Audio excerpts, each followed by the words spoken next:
नमस्कार आणि आपण पाहत आहात लोकहित लाईव्ह न्यूज चॅनल। आवाज सर्वसामान्य जनतेचा।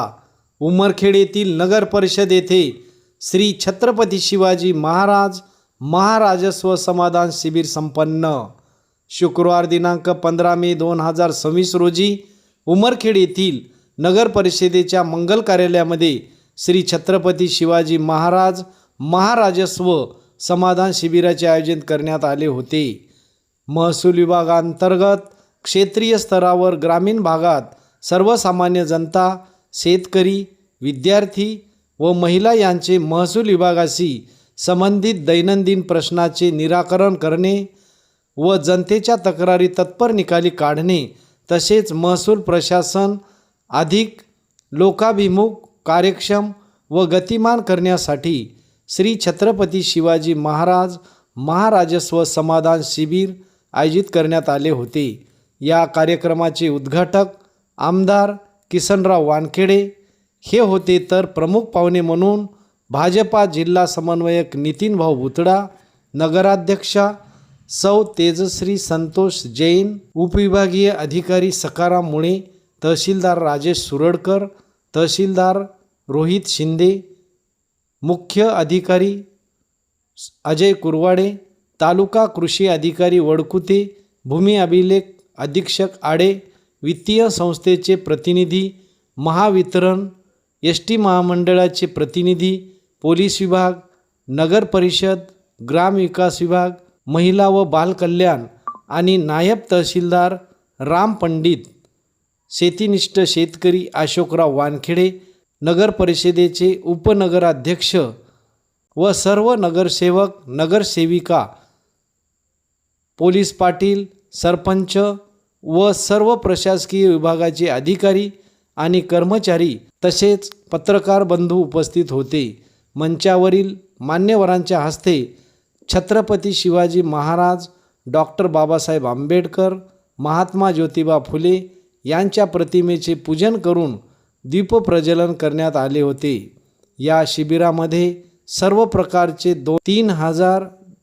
3232 दाखले वितरित करण्यात आले।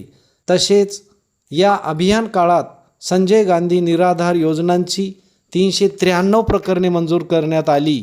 श्रावण बाळ सेवा योजना, रेशन कार्ड, इमारत व बांधकामाचे कामगार यांना ओळखपत्र, आरोग्य तपासणी, कृषी विभागाच्या योजनांची माहिती, भूमी अभिलेख विभागाच्या योजना इत्यादी लाभाचे वितरण मान्यवरांच्या हस्ते करण्यात आले।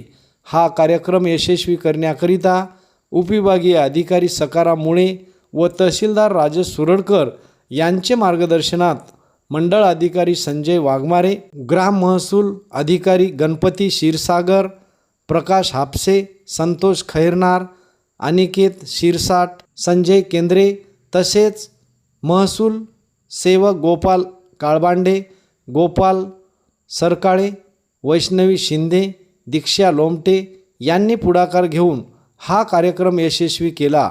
लोकहित लाईव्ह न्यूजसाठी विजय कदम, उमरखेड। 15/5/2026 रोजी छत्रपती शिवाजी महाराज महाराजस्व अभियान जे की 19 जानेवारी 2026ला शासन निर्णयाद्वारे सुरू झालं होतं। उमरखेडमधील 9 मंडळामध्ये आपण हे अभियान आज राबवलेलं आहे। यापूर्वी 8 आणि शेवटचं आज उमरखेड शहरामध्ये छत्रपती शिवाजी महाराज अभियान राबवतो आहोत। या पूर्ण महाराजस्व शिबिरांमध्ये आत्तापर्यंतच्या 8 शिबिरामध्ये 17,000पेक्षा जास्त लाभार्थ्यांना आपण लाभ दिला आणि प्रत्येक मंडळामध्ये जेव्हा कॅम्प झाले मोठ्या प्रमाणावर लोकांनी उपस्थित राहून या कॅम्पला प्रतिसाद दिला आहे आणि त्यांचे अर्ज असतील, तक्रारी असतील, त्यांना जे काही प्रमाणपत्र पाहिजे प्राप्त करून घेतलेले आहे। आजचं शिबिर हे शेवटचं असलं तरी यानंतरही येणाऱ्या शिबिराचा जो प्रतिसाद आहे ते बघून ही शिबिरं आम्ही पुढेही कंटिन्यू करू। लोकांनी जास्तीत जास्त लोकांच्या घरापर्यंत जाऊन लोकाभिमुख प्रशासन लोकांसोबत जास्तीत जास्त संवाद करून त्यांना लाभ देण्याचा प्रयत्न या अभियानाच्या माध्यमातून झालेला आहे। पुढेही आम्ही चालू ठेवू, याच पद्धतीनं काम करू। लोकांनीही असाच जर प्रतिसाद दिला तर आम्हालाही हे काम करायला उत्साह मिळतो। सर्वांना विनंती आहे, आजच्या शिबिरात सर्वांनी येऊन जास्तीत जास्त अर्ज द्या, तुमच्या ज्या अडचणी असतील त्या कळवा, जेणेकरून आम्हाला त्यावर काम करता येईल। धन्यवाद।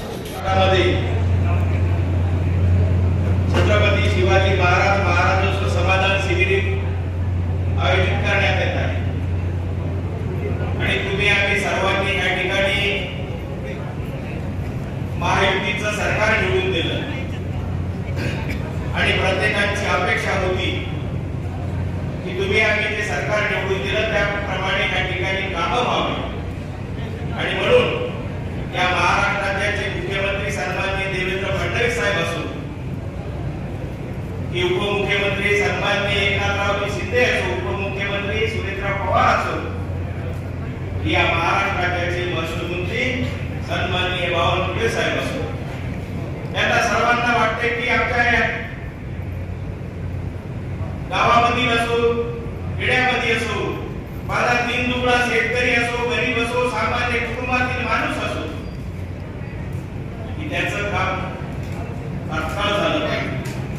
आणि तुम्ही आम्ही बघतोय कार्यालयामध्ये आपण कधी कधी अर्ज करतो, एक वर्ष त्या ठिकाणी प्रमाणपत्र मिळायला काही लागतंय, काही प्रमाणपत्र 7-8 दिवसात मिळतात, काही प्रमाणपत्र 3 महिन्याला मिळतात. परंतु या सरकारचं धोरण आहे की तुम्ही आम्ही आपल्याला सर्वांनी या ठिकाणी चांगल्या प्रकारे निवडून दिलं, आम्ही कुठेतरी समाजाच्या कामी आलो पाहिजे आणि त्या दृष्टिकोनातून माझ्या सामान्य माणसाचा असो, गरीबाचा असो, माझ्या माय बहिणीचा असो, की माझ्या विद्यार्थी बांधवाचं काम असो, त्यांच्या दारामध्ये जाऊन केलं पाहिजे. कारण त्यांचा अधिकार आहे, कारण त्यांचं स्वतःचं प्रमाणपत्र असते, स्वतःची जमीन असते, स्वतःचं घर असते, सगळं काही आपलं. नाव सांगा तुमचं. ज्ञानेश्वर गुलाबराव नलवाडे, कुठून आले? तिवडीहून. काय काम होतं या इथं ठिकाणी? 7-12 पाहिजे होते साहेब. अच्छा अच्छा, झालं का काम हो, तुमचं? झालं. ओके. खुश. नाव काय? अच्छा अच्छा, काय म्हणता आरोग्य विभागावर तुम्ही? साहेब आहेत, शेतकऱ्याला आहेत आणि छत्रपती शिवाजी महाराज अभियानामध्ये सर्व योजनेच्या माध्यमातून मग लाभार्थी असो, संजय गांधी निराधार असो, श्रवणबाळ असो, या सर्व लाभार्थ्यांची एका छत्राखाली सर्वच कामं हे होत आहेत. ती एक आनंदाची बाब आहे. ज्ञानेश्वर गुलाबराव नलवाडे, तिवडीहून. या ठिकाणी महाराजस्व शिबिर घेण्यात आलेलं काय वाटतं तुम्हाला? एकदम चांगलं वाटते. कोणतं काम घेऊन आलो? मी 7-12 चालतो, 7-12 काढायला फेरफार घ्यायला. झालं का काम? हो, फेरफार नक्कल 7-12 झालं काम. म्हणजे तुम्ही शासनाच्या उपक्रमावर खुश आहात? हो. माझं नाव रामेश्वर पांडुरंग नलवाडे, राहणार तिवडी. मी माझ्या 7-12वर आईच्या नावाची दुरुस्ती करण्यासाठी आलतो. आधार कार्डवर उषा ताई आहे आणि 7-12वर उषा बाई आहे. सदर आमचे महसूल अधिकारी आहेत, त्यांना हा विषय मांडून शिरसाट साहेब, क्षीरसागर साहेबांनी त्या गोष्टीचा विषय समाधान मार्ग लावलेला आहे. त्या विषयाचं मी सर्व विषय मार्गी आहेत शेतकऱ्यांचे. हो, उपक्रम शासनाने हे आज लावलेला आहे, त्याबद्दल शासनाचे सुद्धा आभार. माझं नाव मनोज विठ्ठलराव अंगात्रे, राहणार तिवडी, तालुका उमरखेड. हा, माझं काम असं होतं की माझे 2 नाव होते, मनोहर विठ्ठलराव अंगात्रे आणि मनोज विठ्ठलराव अंगात्रे. 7-12वर मनोहर विठ्ठलराव अंगात्रे आणि आधार कार्डला मनोज विठ्ठलराव अंगात्रे होतं. तरी मी अर्ज केल्यानंतर आमचे तलाठी साहेब क्षीरसागर यांनी मनोहर जे नाव होतं 7-12वर ते काढून तिथं मनोज नावाचा उल्लेख केला. त्याबद्दल मला खूप फार मदत झाली, कारण फार वर्षापूर्वीपासून मला 2 नावामुळं बऱ्याच अडचणी होत्या. ती अडचण माझी या शिबिरामुळं दूर झाली आणि माझं समाधान पण झालं. अत्यंत मी खुश आहे, आनंदी आहे. असं सहकार्य शासनाचं आम्हाला शेतकऱ्यांना नियमित मिळत राहो हीच अपेक्षा आहे.